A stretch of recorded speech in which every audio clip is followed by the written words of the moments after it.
আজকে বানাবো সজনে ফুলের বড়া। এখানে আমি অল্প সজনে ফুল ধুয়ে নিয়েছি। এবার আমি কড়াই বসিয়ে দিয়েছি। কড়াইটা গরম হয়ে গেছে, এবার আমি সর্ষের তেলেতে দিয়ে দিলাম।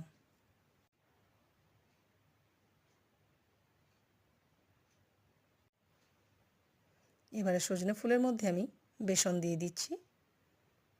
বেসনের সাথে খানিকটা ময়দা দিয়ে দিয়েছি, আর এখন আমি একটু চালের গুঁড়ো দিয়ে দিলাম। এবারে হলুদ গুঁড়ো দিয়ে দিলাম, স্বাদ মতো নুন দিয়ে দিলাম।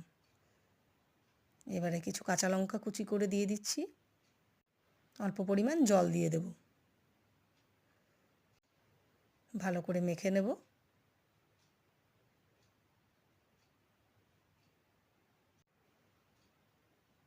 মাখানো হয়ে গেছে আমাদের। এভাবে অল্প অল্প করে আমি বড়া ভেজে নেব।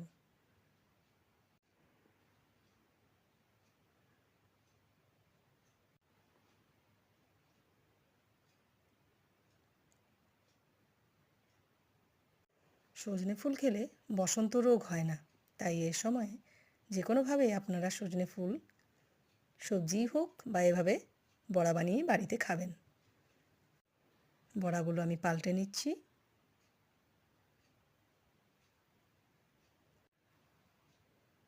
একসঙ্গে বেশি বড়া আমি ভাজবো না, চারটে চারটে করেই ভেজে নেব।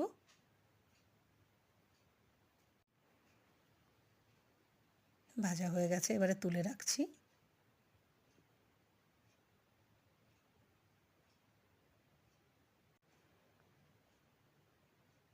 এভাবে আমি সবকটা বড়া ভেজে নিয়েছি।